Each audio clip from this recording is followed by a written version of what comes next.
ঘরে বাচ্চা কাচ্চা দিব কবে, দাদাই করবে কবে।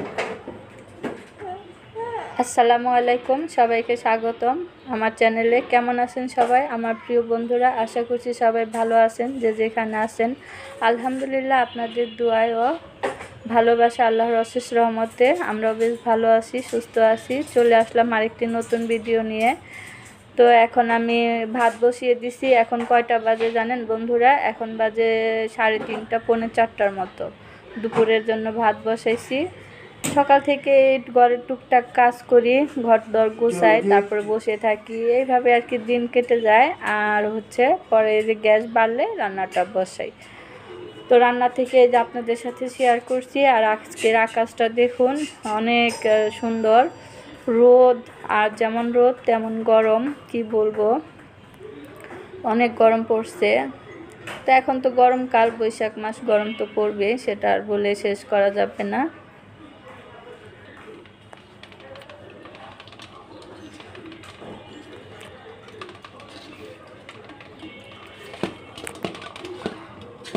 আর এদিকে আমাদের দেখুন, এই যে বাজার থেকে অনেকগুলো মাছ আনছিল সেদিন। তো খল্লা মাছগুলো তো ফ্রিজে রেখে দিয়েছিলাম, ফ্রিজ থেকে বের করে নিয়েছি। আর হচ্ছে লবণ দিয়ে মেখে রাখলাম, লবণ দিয়ে মেখে রেখে তারপর ধুয়ে নিব। আর এদিকে হচ্ছে ধুন্দুল আনাইছি আজকে। বলছি যে ধুন্দুল দিয়ে খল্লা মাছগুলো রান্না করব। খল্লা মাছ তো বেগুন দিয়ে বা দুন্দুল দিয়ে রান্না করলে বেশি ভালো লাগে। আর হচ্ছে গরমের সিজন, এখন তো দুন্দুলের তরকারি অনেক বেশি ভালো লাগবে। তো যাই হোক, এখানে দুন্দুলগুলো আমি বের করে নিলাম আর কেটে নিব। কেটে তারপরে যে খল্লা মাছ দিয়ে রান্না করব। তো এখানে বন্ধুরা আমার সব কিছু কুটা ধোয়া হয়ে গেছে। দুন্দুল কেটে নিছি, কেটে ধুয়ে আর কি পরিষ্কার করে নিছি। মাছগুলো লবণ দিয়ে রাখছিলাম, মাছগুলো আবার ভালো করে ধুয়ে তো এই যে এখানে নিয়ে নিছি। তো এই যে এখন আমি রান্নাটা বসাবো। তো আমি দুন্দুল দিয়ে এই খল্লা মাছ রান্না করব হাতে মেখে। তো সাথেই থাকুন, দেখতে থাকুন। আর আমি এখন সমস্ত কিছু আর কি দিয়ে হাতে মেখে নিব। তো এখানে মাছ নিছি, মাছের মধ্যে এখন দুন্দুলগুলো দিয়ে দিব। আর একে একে সব মশলা দিয়ে দিব, দিয়ে তারপরে হচ্ছে হাসতেছি। আমার নাতনি আমার দিকে তাকায় আছে, 6 মাসের নাতনি আমার দিকে কিভাবে তাকায় আছে, আমি বয়স দিতেছি, আমার হাসি এসে গেছে।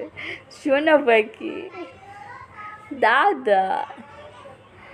তো বন্ধুরা, এই যে এখানে আমি এই যে দুন্দুলের মধ্যে কি বলি, মাছের মধ্যে দুন্দুলগুলো দিয়ে দিলাম। দুন্দুল দিয়ে এখন দিব হচ্ছে পেঁয়াজ কুচি, কাঁচামরিচ, ধনিয়ার গুঁড়া, মরিচের গুঁড়া, হলুদের গুঁড়া, তেল, লবণ সব কিছু দিয়ে আমি হাত দিয়ে মেখে তরকারিটা রান্না করব। হাত দিয়ে মেখে রান্না করলে বেশি ভালো লাগে। তো এই যে এখানে পেঁয়াজ কুচি দিয়ে দিলাম, তারপর মরিচ কুচি দিয়ে দিলাম। মরিচ কুচি অনেকগুলাই দিলাম, মানে কাঁচামরিচ, ফালি করা কাঁচামরিচ।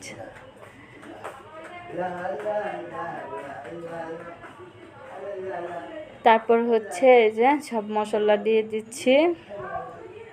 হলুদের গুঁড়া, মরিচের গুঁড়া, ধনিয়ার গুঁড়া, স্বাদ মতো লবণ সব দিয়ে দিলাম। এখন এই যে দেওয়া শেষ করে হাত দিয়ে মাখবো। এই যে পরিমাণ মতো তেল দিচ্ছি। তো আমার কাছে এই তরকারিটা অনেক ভালো লাগে বন্ধুরা, গরমের সিজনে দুন্দুল দিয়ে যে কোনো মাছ, ছোট মাছ বা চিংড়ি মাছ দিয়ে দুন্দুল যেভাবে রান্না করেন খেতে কিন্তু অনেক বেশি ভালো লাগে। গরম ভাতের সাথে আর কিছুই লাগে না এরকম একটা তরকারি থাকলে। তো ওই যে আমি এখন হাত দিয়ে সব কিছু মেখে নিচ্ছি। দেখতেই থাকুন, সাথে থাকুন, পুরো ভিডিওটা শেষ পর্যন্ত দেখবেন। আর আর হচ্ছে যদি ভালো লাগে আমার ভিডিওটি, তো অবশ্যই লাইক, কমেন্ট, শেয়ার করে দিবেন, সাবস্ক্রাইব করবেন, পাশের বেলটা অন করে দিবেন। তো বন্ধুরা, এখানে যে আমার সমস্ত কিছু দেওয়া হয়ে গেছে। এখন তো আমি হাত দিয়ে মেখে নিচ্ছি ভালোভাবে, একটু ভালো করে মাখতে হবে। তো আমি ক্যামেরাটা অফ করে তারপর হচ্ছে ভালোভাবে মেখে নিচ্ছি। এই যে দেখুন, মাখা শেষ হয়ে গেছে, এক হাতে মাখা যায় না। তো তারপরে মাখা শেষ করে এখন পানি দিয়ে দিলাম, অল্প একটু পানি দিলাম। তারপরে কিন্তু অনেক পানি উঠে যাবে, কারণ এটা হচ্ছে দুন্দুলের তরকারি, এটা হচ্ছে পানি তরকারি, এটাতে এমনিতেই পানি ওঠে। তার জন্য কিন্তু বুঝে শুনে পানি দিতে হবে, তা না হলে একদম শেষ। তো অল্প একটু পানি দিছি, তারপরেও দেখবেন কত পানি ওঠে। তো এই যে আমি পানি দেওয়া শেষ, হাত দিয়ে মেখে নিলাম, মেখে এখন চুলায় বসিয়ে দিব আর চুলাটা ধরিয়ে দিব, ধরিয়ে ঢাকনা দিয়ে ঢেকে তারপর আমি তরকারিটা রান্না করে নিব।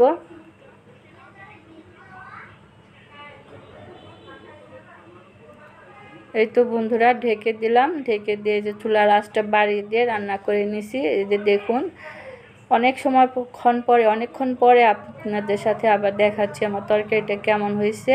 এই যে দেখুন ঝোলটা কিন্তু অনেকটাই কমে আসছে আর হচ্ছে মাখা মাখা মতো হয়েছে।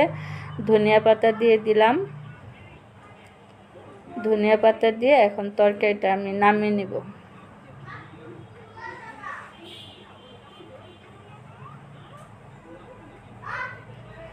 তো এই যে বন্ধুরা আরেকটু ঝোলটা শুকিয়ে তরকারিটা আমি নামিয়ে নেব।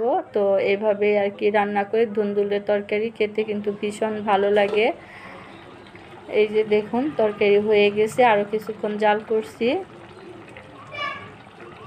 তো দেখতে কিন্তু অনেক সুন্দর হয়েছে।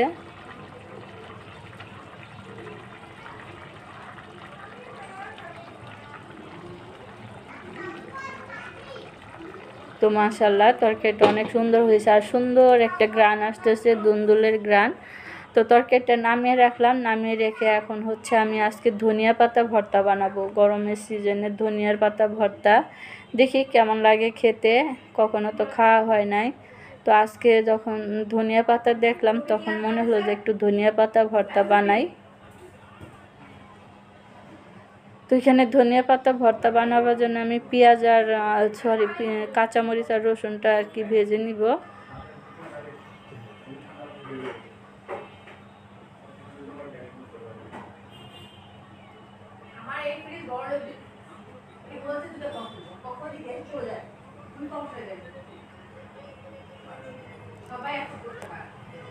তো কাঁচামরিচ আর রসুনটা আমি এই যে ভেজে নিচ্ছি, ভেজে নিয়ে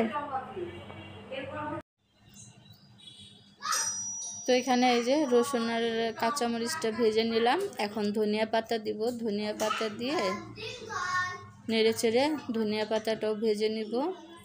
তো আমি এই যে সাথে দিয়ে দিচ্ছি ধনিয়া পাতা, কাঁচামরিচ আর রসুনের সাথে আর কি ভেজে নিব।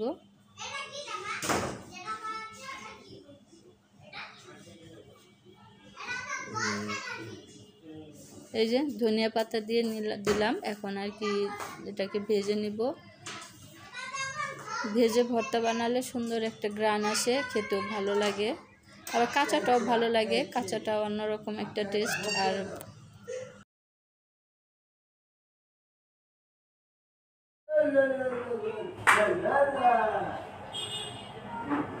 তারপরে এই যে বন্ধুরা আমার যে ধনিয়া পাতা আর কি টালা ভাজা হয়ে গেছে, এখন আমি নামিয়ে রাখছি, নামিয়ে ঠান্ডা করে তারপরে যে ব্লেন্ডারে নিয়ে নিছি, মিক্সিতে ব্লেন্ড করব। তো ব্লেন্ড করে ভর্তাটা বানাবো, পাটায় বাটলে বেশি ভালো হতো। তো যাই হোক এই যে মিক্সিতে নিয়ে নিলাম, এখন ভর্তাটা বানিয়ে নিব। আর এই যে ভর্তা বানানো হয়ে গেছে, দেখুন মাশাআল্লাহ কত সুন্দর হয়েছে, কালারটা দেখুন একদম অরিজিনাল কালার। আর ভর্তাটা কি বলবো, ভর্তাটা দেখতে যেমন সুন্দর হয়েছে মাশাআল্লাহ, এই যে দেখুন একদম সবুজ কালার আর খুব সুন্দর গ্রান আসতেছে। ভর্তাটা আমার বানানো হয়ে গেছে। তো বন্ধুরা আজকে আমি রান্না করলাম হচ্ছে ধনিয়া পাতার ভর্তা আর হচ্ছে ডাল রান্না করছি, আর হচ্ছে যে ছোট মাছ দুন্দুল দিয়ে খল্লা মাছের তরকারি, এই হচ্ছে দুপুরের রান্না। তো আমি এই যে খেতে বসে গেছি, সোহাগের আব্বুর খাওয়া হয়ে গেছে। তো আর এই যে দেখুন ধনিয়া পাতা দিয়ে ভর্তা দিয়ে ভাত খাচ্ছি বিসমিল্লাহ বলে। আর ধনিয়া পাতার ভর্তাটা এত মজা হয়েছে বলে বোঝাতে পারবো না, দেখে হয়তো বুঝতে পারতেছেন যে কালারটা কত সুন্দর হয়েছে।